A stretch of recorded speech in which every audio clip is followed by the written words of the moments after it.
In reference to talking about government's role in a free society, you mentioned some of the market failures, and I think that you may have just passed over one that is of utmost importance, and that is of poverty. And in prefacing my question, I'd like to refer to what President Kennedy said, that if a free society cannot help the many who are poor, it cannot save the few who are rich. And to say that, well, we are a government of the people, and when there is a large sector of the people who are hurting, perhaps it is the responsibility of this government of the people to help out. Well, my question is regarding how free are the poor, how free are the unemployed, and how free are those people who are disadvantaged? Right. And so in reference to that, right, what is government's role? Sure. First of all,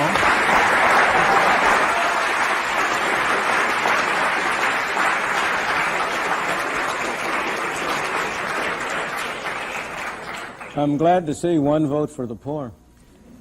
First of all, the government doesn't have any responsibility. People have responsibility. This building doesn't have responsibility. You and I have responsibility. People have responsibility. Second, the question is, how can we as people exercise our responsibility toward our fellow man most effectively? That's the problem. So far as poverty is concerned, there has never in history been a more effective machine for eliminating poverty than the free enterprise system and the free market. The period in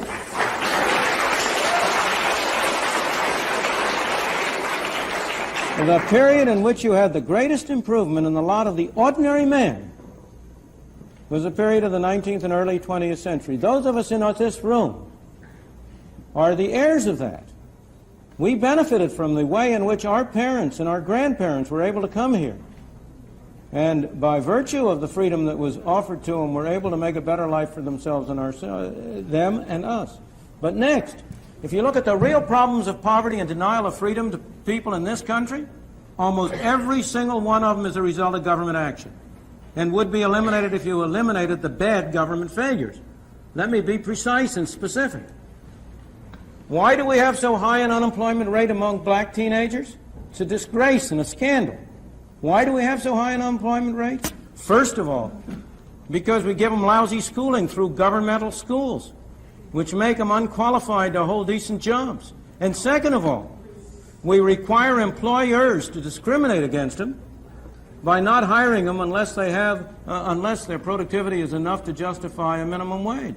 The minimum wage rate is the most anti-Negro law in the books. And it's an anti-Negro law because it precisely, having first not enabled the young blacks to have a decent schooling so that they can have productivity, we next deny them the on-the-job training that they might get if you could induce employers by being able to hire them for relatively low wages to give them on-the-job training that would make them qualify for higher payment and higher productivity. In the third place, we have constructed a governmental welfare scheme which has been a machine for producing poor people. We have induced people to come under control of welfare.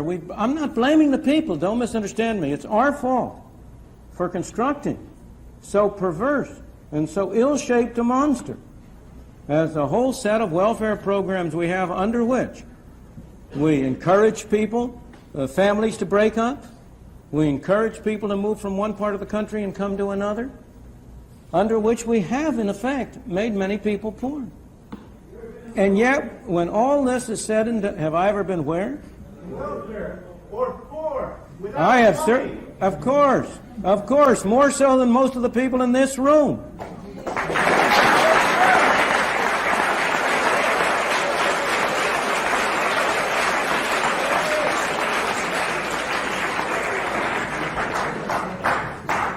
How many of you have worked a 12-hour day and gotten paid 78 cents? But let me go back to but you know that's all irrelevant. Is there one of you who is going to say that you don't want a doctor to treat you for cancer unless he himself has had cancer?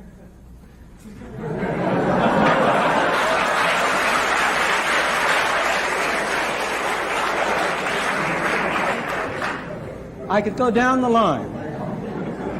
But when all is said and done, while there are people in this country who are worse off than other people, by and large, even the poorest people in this country are relatively well off compared to the conditions in many other countries in the world. What we take as our standard of poverty, is above the average income of all of the people in the Soviet Union, let alone of the people in India or China or in other countries. Now, that doesn't mean we should be satisfied with it. We are a wealthier country and we've been more productive, and we should set higher standards by ourselves. But by the same token, we ought to have a sense of proportion, and we ought to recognize both the source and the problem. You say that you believe many people in America believe in your definition of freedom from coercion, and I might agree with you, but I also believe that many people in America believe in a different kind of freedom, and that is freedom to well-being, a certain level of standards, fair housing at a good price, education, etc. The other thing I want to say is that the system has built into it the poor remain poor and the rich remain rich, and that is an externality of the system. It is not built into the system at all. It has never been true. It's simply a false. If you look at the evidence, there is an enormous amount of mobility from one class to the other. In fact, there used to be a saying, 3 generations from shirt sleeves to shirt sleeves, which reflected exactly the opposite effect. So it simply is not built into the system. On the contrary, there's a great deal of mobility within generations and between generations, and we shouldn't argue on the basis of false factual premises. That mobility, well, let me continue because I'm not sure it really has an effect on the question. Because it is not immediately easy to become in the wealthy class. There are certain parts of the system which make that virtually impossible for the real person. Now, I believe that this freedom too represents the belief in equality as opposed to liberty. And I wonder, is it possible to build a system based on this equality, which I believe that many people agree in, and would not be willing to sacrifice to the liberty of freedom from? Well, I'm not going to be able to give a full answer to your question because you've asked a very, very complex question, and so you're going to have to pardon me if I am a little dogmatic. But I only want to suggest that the statements I'm making are not without some thought and reason behind them. In my opinion, a society that aims for equality before liberty will end up with neither equality nor liberty.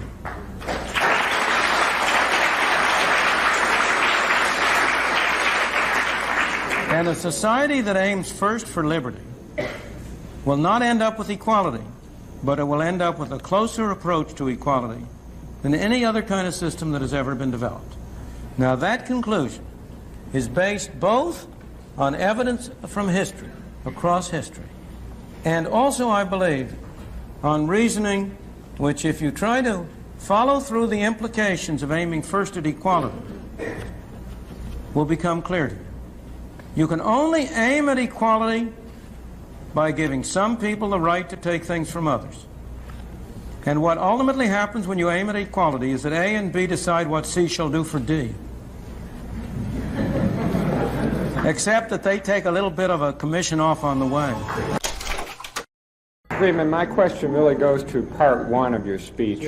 It seems like you mentioned the word coercion, persuasion, and exchange about a half dozen times each. Right. And I think I understand the difference between exchange and coercion. But I'm confused about persuasion. And my question is, and perhaps you can answer it as quickly as I offer the question, but what is the difference between commanding somebody, A, commanding B to do something, i.e. coercion, and A, persuading B to do something? The difference is that A commands B on the threat that if B doesn't do it, he goes to jail.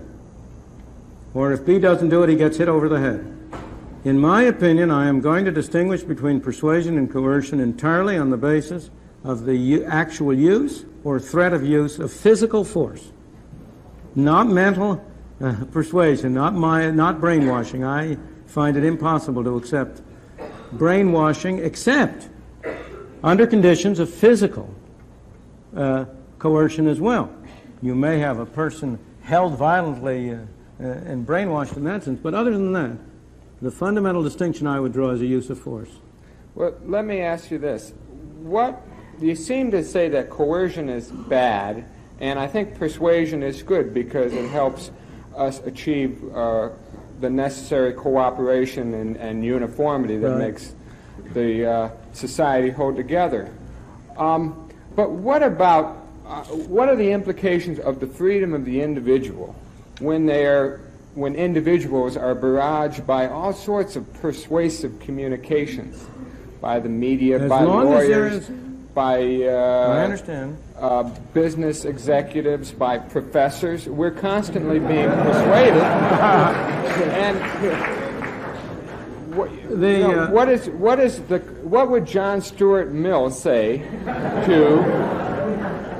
to my fear of being so persuaded that I really don't have free choice? He would say to you, and I would say to you, as long as there are alternative channels of persuasion, as long as there's freedom of different views to be held, well then, I'm not worried. Maybe I should be, but I'm not. The real problem arises when you only have one thing you hear. Now, it is coercion. If you are prevented by force from expressing a view, if you're a citizen of the Soviet Union, you're addressed with a great deal of persuasion. But the sources are limited. And if somebody else wants to come in and try to persuade you differently, if a Solzhenitsyn or a Sakharov wants to persuade you differently, he's prevented how? By the threat of physical force. Or now, the fact that we have a great many different channels of persuasion is a very healthy thing, as long as there's no monopoly.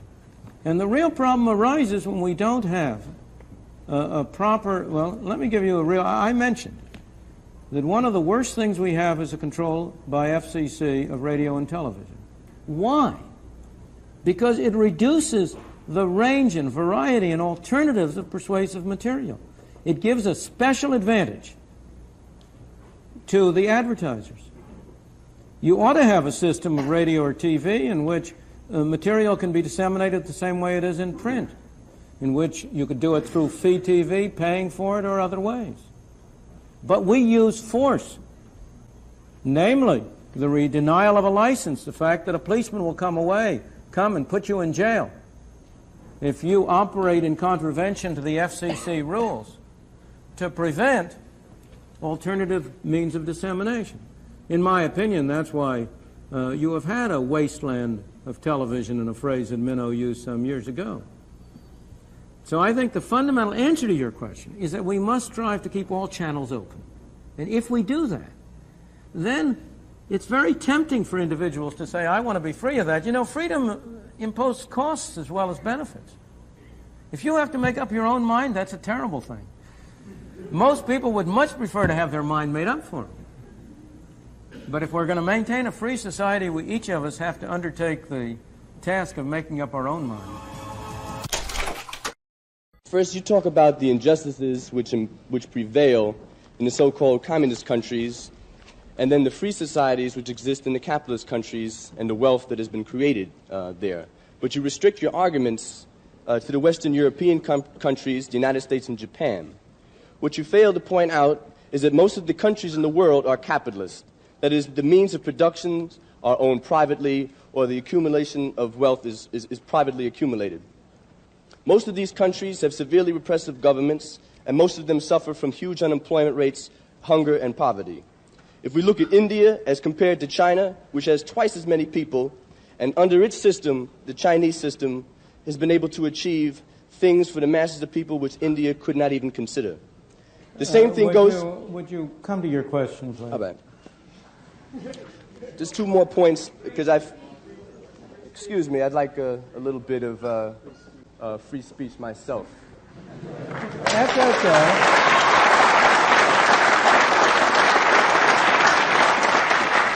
We don't want to deny you free speech. We just want to have as many people as possible. Thank you very much. And I think we've I agree with you, so let me finish. Sure. All right.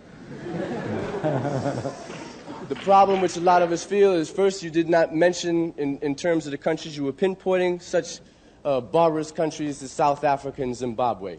And in terms of giving your appraisal of the riches that have been accumulated in the Western so-called democracies, capitalist democracies, I would like you to give us an honest evaluation of just how these countries got so rich so quick, and that direct relationship of that to the fact that there were slaves that worked free labor, and the wealth that was created in this society being a direct product of that relationship, and also of the colonial relationships of the Western European countries and the wealth which they bled out of the people in their colonial domain. I will be glad to answer those questions.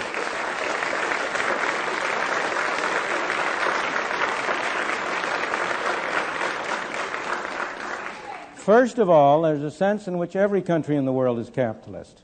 Soviet Union is capitalist. Every country in the world has large capital under control. And the real question is, of course, the organization whereby the capital is controlled.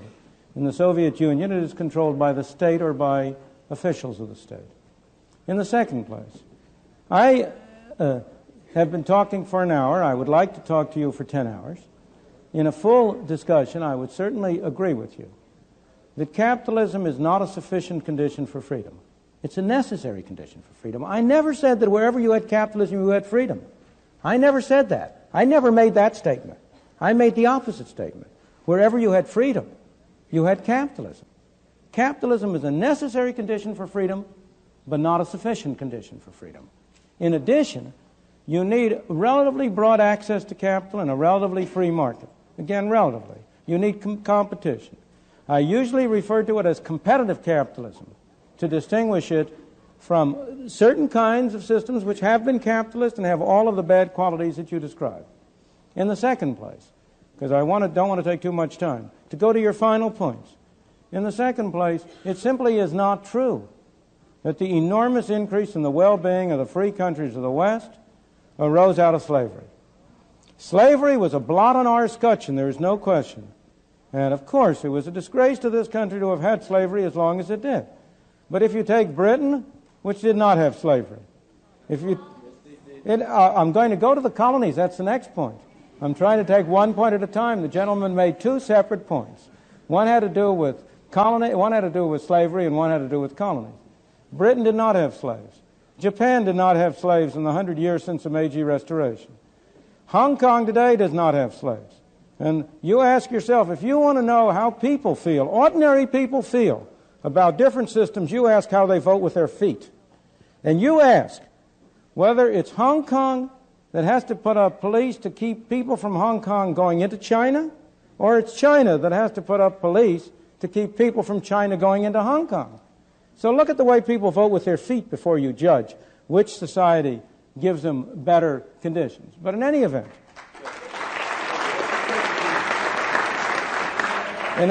let me go to the final point of colonies.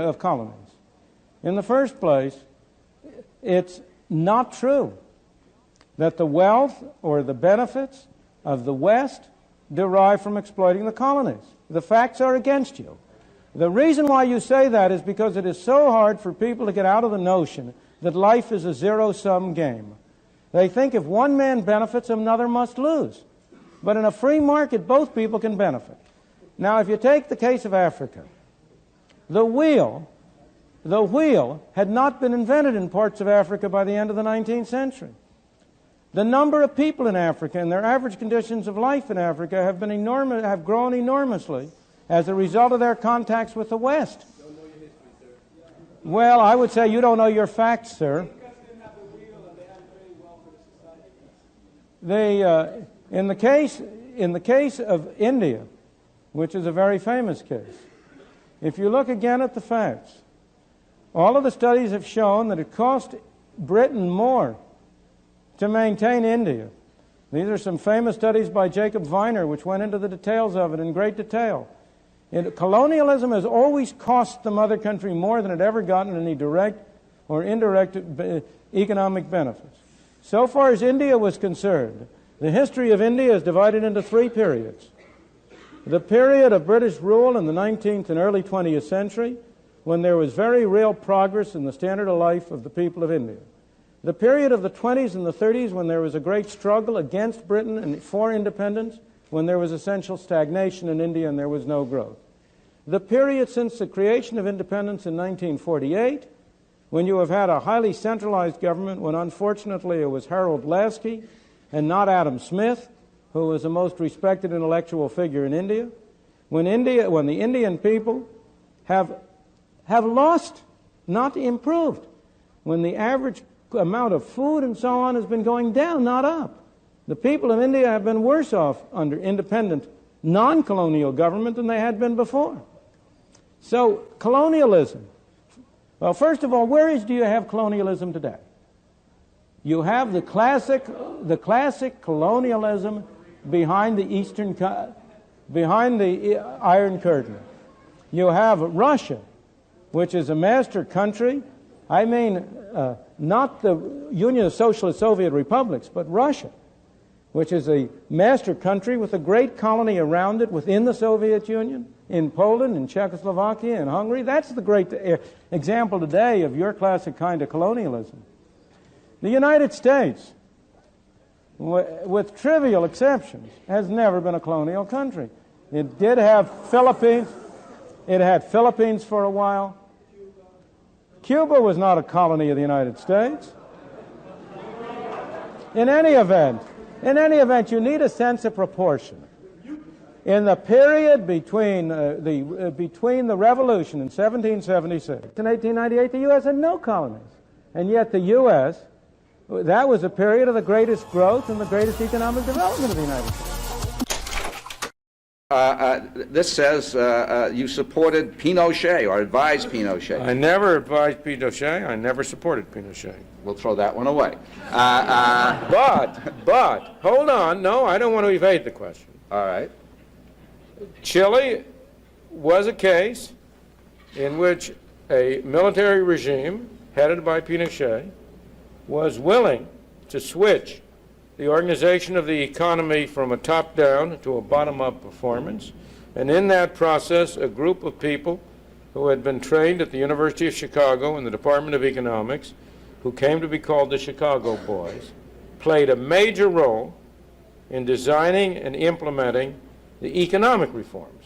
The real miracle in Chile was not that those economic reforms worked so well. Chile is by all odds the best success story in Latin America today. The real miracle is not that those economic arrangements worked so well, because that's what Adam Smith said. The real miracle is that a military junta was willing to let them do it. See, as I said to begin with, the principles of the military is from the top down. The principle of a market is from the bottom up. Now, it's a real miracle that a military group was willing to let a bottom-up approach take over. And as you know, as I say, I did make a trip to Chile, and I made talks in Chile. In fact, I did meet with Mr. Pinochet, but I was never advised by him. I never got a penny from the Chilean government. I was never an advisor to him. But I will say that that process led to a situation in which you were able to get an election which ended the military junta, and you now have a democratic government. You cannot cite any similar example from the world of entirely socialist states.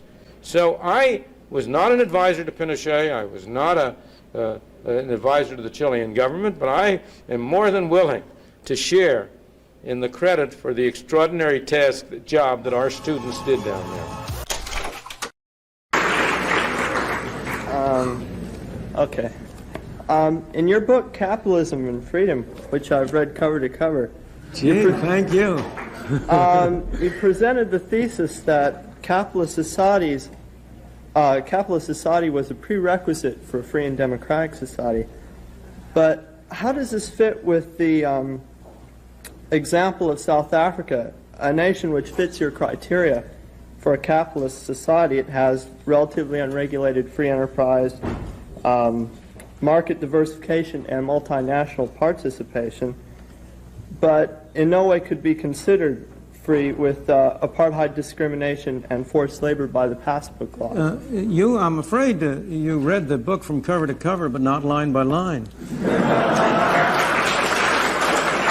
Because you will find that the statement in question is that a free market economy is a necessary but not a sufficient condition for a free society. I have never argued that it's a sufficient condition, only that it's a necessary condition. So I said in there, I gave examples of societies which predominantly relied on market economies, on market mechanisms for their economy, but yet were not by any stretch of the imagination free societies. So I don't believe that's a contradiction. I think free societies are very rare things. And most societies in most time in human history have not been free. So I don't know any simple formula to produce a free society. I only know that if you don't have a market economy, you won't have a free society. Yeah. Doctor, is there anything the average citizen can do to protect himself from the ravages of the rising inflation? Unfortunately, there is very, very little he can do.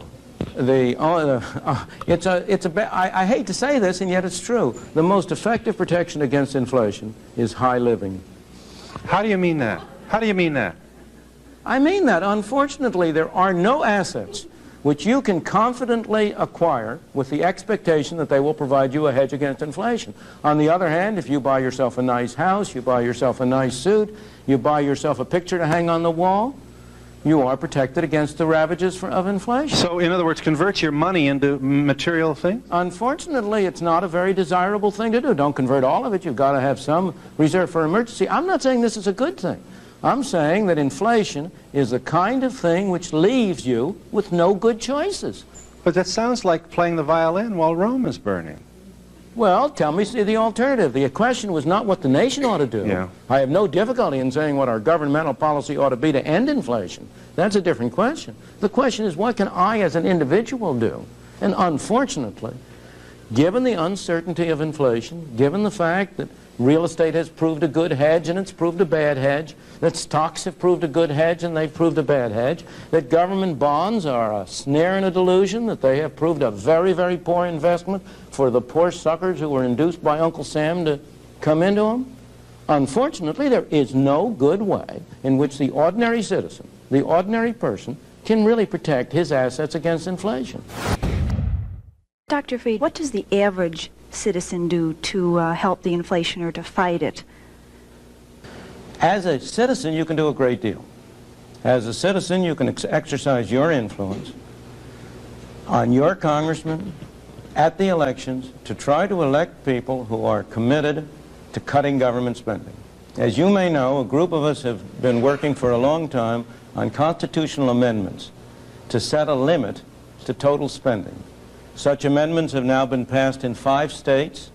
We're working on a federal amendment, an amendment of the federal Constitution that would give the federal government a budget. I think the most important single step that can be taken to stop inflation is to cut down government spending. And you can play a role in that. Your personal life, you cannot do a thing, and don't let anybody kid you. We don't create inflation by our personal behavior. We create inflation by getting our legislators, the people in Washington, to vote for more and more spending, and by objecting to extra taxes, and therefore by having it financed by printing money. Prior one. And until the American people have the political will to stop it, that's going to continue. Now, give us the will. Tell us how we get that will. There's only one way you can stop inflation, and that's by having the government create less money and spend less money. Dr. Friedman, do you believe in a total laissez-faire libertarian economy? Yes. I also believe there's room for government, and those are not a contradiction. I believe that government has some very important functions to perform. It has the function of protecting individuals from physical coercion by their fellows. It has the function of protecting the nation from foreign enemies. It has the function of enabling us to have a forum, a means through which we can decide on the rules of property and so on by which we want to conduct our affairs. And it has the function of adjudicating disputes among us. Those functions, in my opinion, are the fundamental and basic functions of government. There may be some other peripheral things that government can do without doing much harm.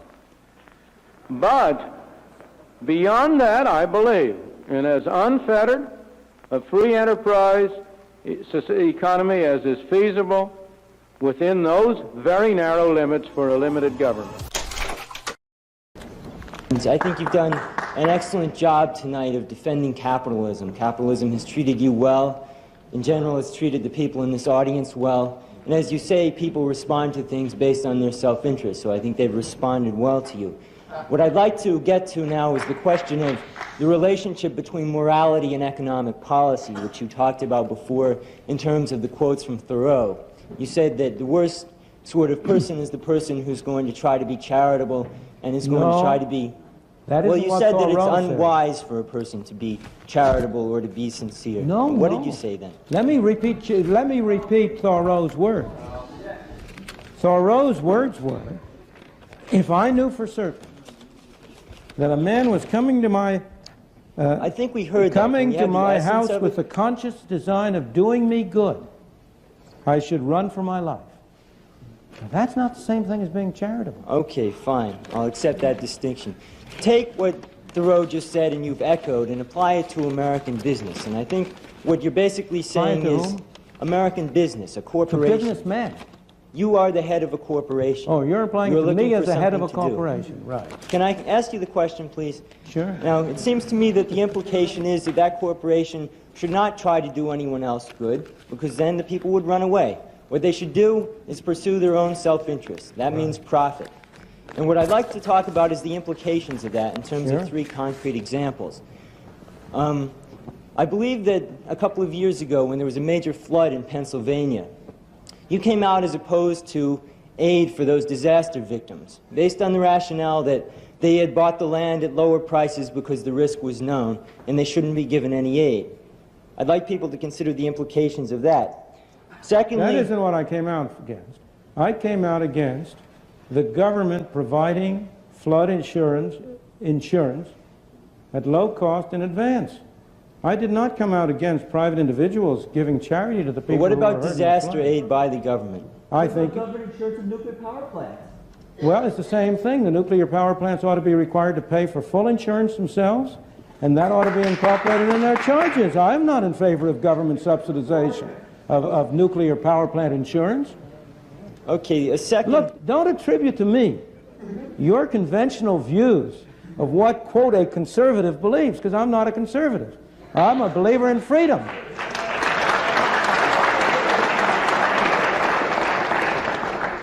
Well, then I'd like to talk about that using an example, freedom. In Ohio, an old man failed to pay his electric bill. You may be familiar with the case. And the electric company turned off the electricity and he died. The reason they turned it off was because it wouldn't have been profitable for them to keep it on because he didn't pay his bill. Do you believe that was right? I don't know the details of that case at all, but I can well believe, but I'll be glad to... No, excuse me. In many of these cases you hear stories which, when you find the details, are very different from those that are presented. But let's suppose it were true, which is what I was going to go on to say. You know, why do you want to stop me? Why do you assume I'm always going to give the wrong answer? Let's assume the facts were true. The result is tragic. Who is responsible? Is it really the responsibility? Should I blame the people? Let's suppose that for a moment, let's suppose that the electric company were to follow the practice of never turning off anybody's electricity. Let's just for a moment take that other extreme. Then this wouldn't have happened. Who would pay the cost? Are those the only two alternatives? Well, for a moment, we can come to other alternatives, but I just want to show you the logic of the case. Because I want to show you... absurdity. No, it's not an absurdity, because I want to show you that what you have to ask about are the costs imposed on different individuals. The electric company is meaningless. The electric company is a non-human institution. The electric company, what you must talk about are either the stockholders of the electric company, the employees of the electric company, or the customers of the electric company. Those are the people involved. Now, if you go to the other extreme and adopt a policy that the electric company will never turn anything off, then you effectively institute a system under which the only people who will pay for electricity will be those who pay for it voluntarily. Now, the number of people who will do that... Are those the only two alternatives? No, but I'm just showing you, I want to go, you've gone to one extreme, I'm going to the other extreme and show you that where the responsibility really lies for the kind of thing you're describing. The responsibility really lies not on the electric company for turning it off, but on those of this man's neighbors and friends and associates who are not charitable enough to enable him as an individual to meet the electric bill. You're blaming the wrong person for what happened. Okay, well, I think people understand that example. I have just one more. This has to do with the Ford Pinto. How much government intervention do you think is necessary to prevent the rise of monopoly and oligopoly under the free enterprise system, or would it take care of itself if left alone? I believe if you examine the sources of monopoly and oligopoly, you will find that almost all those sources are government intervention. I think the situation is almost precisely the reverse. Let me put it in a very simple way. Suppose I were to ask this audience my favorite question along these lines. You have one law you can pass. Its only purpose is to reduce the extent of monopoly. That's its only purpose. You have one law. What law would be most effective in achieving that end? What law would you pass? I don't mean any gimmicks. You know, it's not going to be something in which you can have a law with 4,000 different parts. I'm not asking a very complicated question. What would you do? Limit the size of the market that they could. Well, that's one proposal, the limit is proposal. But you will agree with me, I'm sure, immediately that mine is a much better one. And that's free trade. Eliminate all tariffs and all restrictions on foreign trade, and you enable the world to come in as competition to prevent domestic monopoly. Wouldn't that do a great deal more good in preventing monopoly than would a limit on the size of enterprises with much less restriction in human freedom? Now, if you ask yourself, where do monopolies come from? In the United States, the most important and the strongest monopolies are unquestionably those that derive from governmental privilege. The monopoly of a TV license granted by the government at a zero price. That's a source of monopoly privilege. It also has been a source of wealth for some notable Americans. The grant of a tariff protection. Would the steel industry in the United States have any kind of monopoly or oligopoly position if it weren't able to get government to impose restrictions on imports of foreign items and so on? Trade union monopolies. They get their strength and their support from Davis-Bacon Act, Walsh-Healy Act, other governmental measures that interfere with competition by others. It's very hard. In fact, I have tried to consider, and George Stigler is a greater authority on this than I, so maybe we ought to get him in to add to this, what private monopolies there are that have been able to maintain themselves over any long period of time without government assistance. And I have myself only been able to construct two. One is an international one, the De Beers Diamond monopoly. It really is I don't understand it. Maybe George can tell us the answer. But it has been successful over a very long period. And the second was the New York Stock Exchange. Not more recently, because since 1934 it's had the help of the SEC. But before 1934, from about the Civil War to 1934, so far as I know, it had no government support, and yet it did maintain an effective monopoly. But almost every other case, you have temporary monopolies develop, and if the government doesn't come in to shore them up, they fall to pieces. The railroads became a monopoly only because they were able to get the Interstate Commerce Commission established. Trucking is a monopoly because the ICC keeps out competitors. And you can go down the line and find that one hypothetical monopoly case after another derives from governmental assistance and support. So I think the answer to your question, and you and I have the same objective here, is less government intervention, not more. I have a question about public housing. Sure. I agree with you when you say that the number of dwellings destroyed is greater than the number of dwellings put up.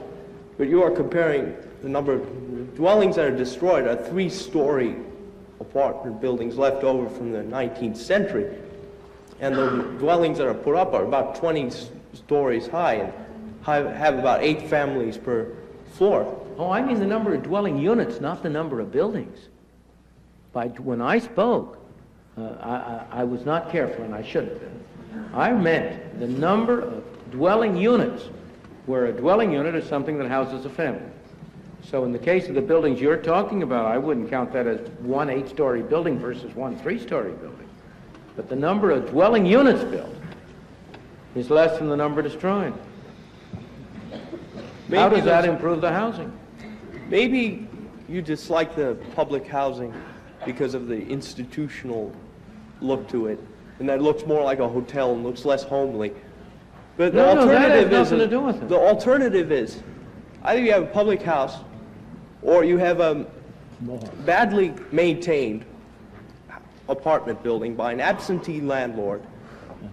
And there are no dwelling units in this country that are more badly maintained than public housing dwelling units. In the South Bronx, people are burning their houses. Of course, why? They are burning their houses to move into public housing. Of course, but why are they burning those houses and abandoning them? Why? They're badly maintained. No, sirree.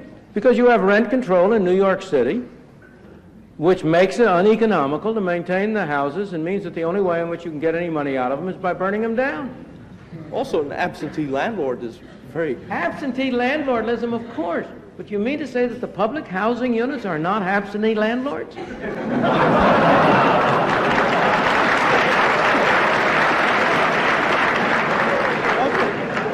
Look, I am not... You must understand, I think it's important for people to have decent housing. My objection to public housing is that it's made the housing of the poor worse. You've torn down dwellings in which they lived. You've put up, in part, if you take the whole housing program, urban renewal plus public housing, the situation is even worse. You've torn down more dwelling units than you've put up. Of those you put up, a considerable fraction have not been available to the poor.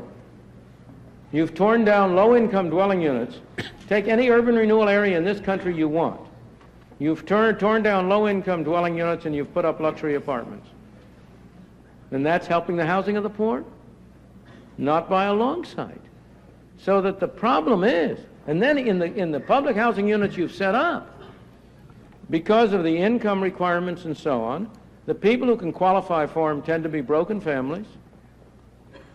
They have an abnormally high rate of juvenile delinquency, of sabotage, of destruction. They are poorly maintained. You see, the problem that this young man is illustrating is the tendency that we often have to take the will for the deed. The problem isn't the objective of the public housing units. The point is to go out and see what's actually happened with them. And there is hardly anybody who has studied the subject who will defend the public housing program as having improved the housing of the poor. Aren't you troubled by multinationals and the size of companies? And that's not what Adam Smith meant. Adam Smith didn't mean for Exxon to have a 60 and 70% profit. If you had, first of all, of course I'm troubled by multinationals, in the sense that I would rather have a world in which there were a larger number of small companies. The question at issue is not that. The question is, what are your alternatives and how do you promote such a world? One of the major reasons you have multinationals and large companies now is precisely because of the role which government plays. Here is Chrysler. Get back to it. The chairman of Chrysler is spending full time, has hired a whole group of lobbyists in Washington. He is engaging in a political campaign to get the government to bail him out. Mm-hmm. Now, is that a productive use of effort? If he weren't doing that, if he isn't bailed out, will the effect be that Chrysler will disappear? Not at all. Most bankrupt companies come back into operation with a new management and a clean financial slate and are more efficient. The fact that Chrysler goes bankrupt doesn't mean that his factories are going to go up in smoke. If they're worth using, they'll be bought by other people to be used. Like GM? And in fact, you'll have a strong... They might be. Doesn't that bother you? As compared with what? As compared to have the government own the factory and produce it? You know, can Sears buy Kmart too in your Of course. You think so? Sears has been one of the great protectors of the consumer all during its existence. As a matter of fact, you say, can Sears buy Kmart? The way Kmart has been growing, the question is going to be, can Kmart buy Sears? Yeah. Whenever you have any organization taken over by a bureaucracy like a government, what tends to happen is that input goes up and output goes down. That useless work tends to displace useful work in a further extension of Parkinson's laws. And he illustrated it with hospital service in the United Kingdom. He took the 8-year period from 1965 to 1973. In that 8-year period, the hospital staff, the number of people, went up 28%. Incidentally, administrative and clerical help went up 41%. But what about output? What about what they were producing? Input was up. Well, he measured output by the average number of beds occupied daily. It turned out that the average number of beds occupied daily went down by 11%. And he hastened to go on to explain that the decline in the average number of beds occupied was not for want of patients, that at all times there was a waiting list in the neighborhood of 600,000 people waiting for hospital beds. I don't know how many of you know the scandals in Britain about the waiting period for what is regarded as optional or postponable surgery, including, for example, bypass operations for heart problems. There are stories of people who waited 3 years to have a bypass operation because that could be postponed. Indeed, some of them managed to die before the operation was performed. But most of what I've heard you talking about has been about the distribution of income rather than about the distribution of wealth. Yes. Now, you wouldn't argue, at least I hope you wouldn't, that the person in, let's say India is genetically inferior, say, to the person in America. It's rather through the purely arbitrary circumstance of birth that he's in a country with a less developed economy or in a family that doesn't have as large a share of the capital. And that's not something that he's to blame for. Oh, I'm not blaming anybody. Even if the free market system equitably works and everyone progresses an equal amount, that person who started out with a lesser share of the capital is still going to end up with a lesser share of the capital. That's right. And there's nothing in the free market system that's going to enable him to make up for what was a purely arbitrary deficit in the first place. And given that the kind of people who become successful capitalists do not become that way by giving away their wealth voluntarily, isn't it necessary to forcibly redistribute wealth before you can begin to operate under a capitalist system? No, it is not. The only way in which you can redistribute effectively the wealth is by destroying the incentives to have wealth.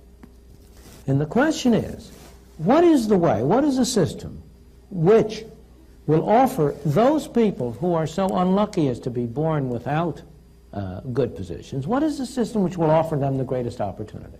Well, one possible way of redistributing the wealth without affecting the incentives to earn as much income as possible is simply to have a 100% inheritance tax. But since that won't affect the incentives, it's only after the person's dead anyway. I beg your pardon.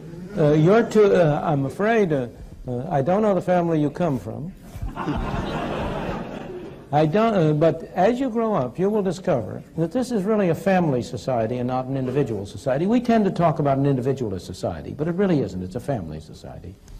And the greatest incentives of all, the incentives that have really driven people on, have largely been the incentives of family creation, of family, of establishing their families on a decent system. What is the effect of 100% inheritance tax? The percent of 100% inheritance tax is to encourage people to dissipate their wealth in high living. What's the harm in that?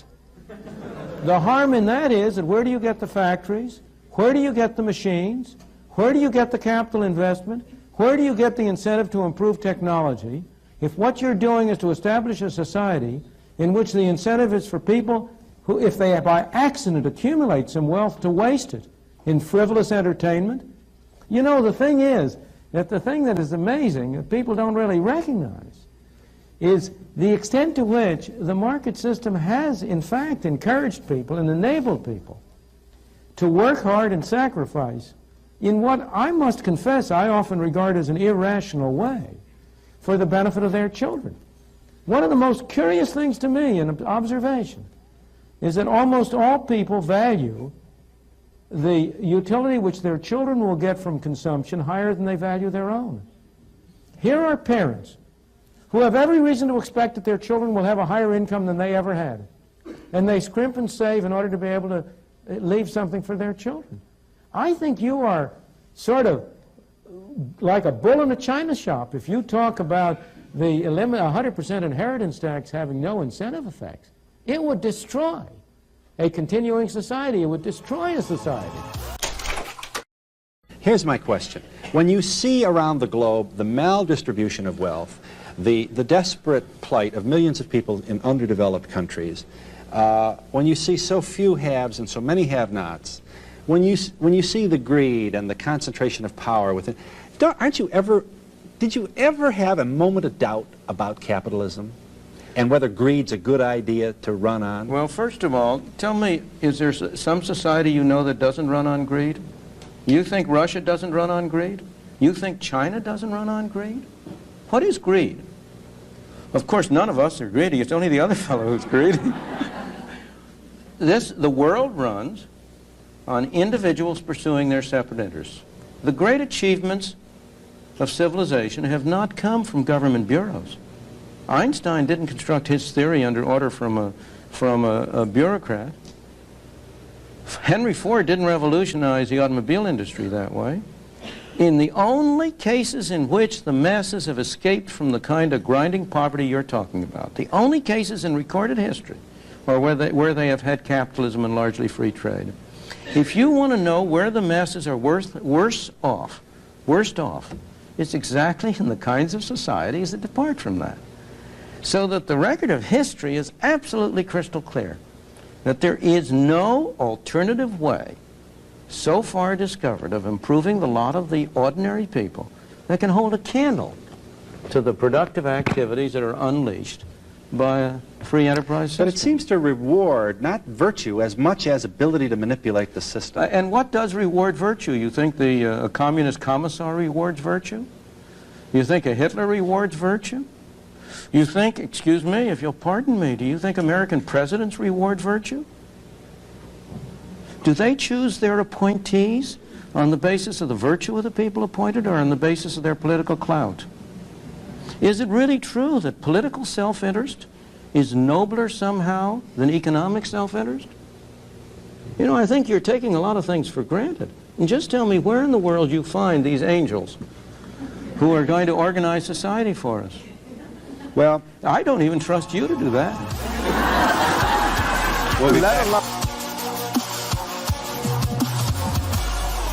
Here's my question. When you see around the globe the maldistribution of wealth, the desperate plight of millions of people in underdeveloped countries, when you see so few, when you see the greed and the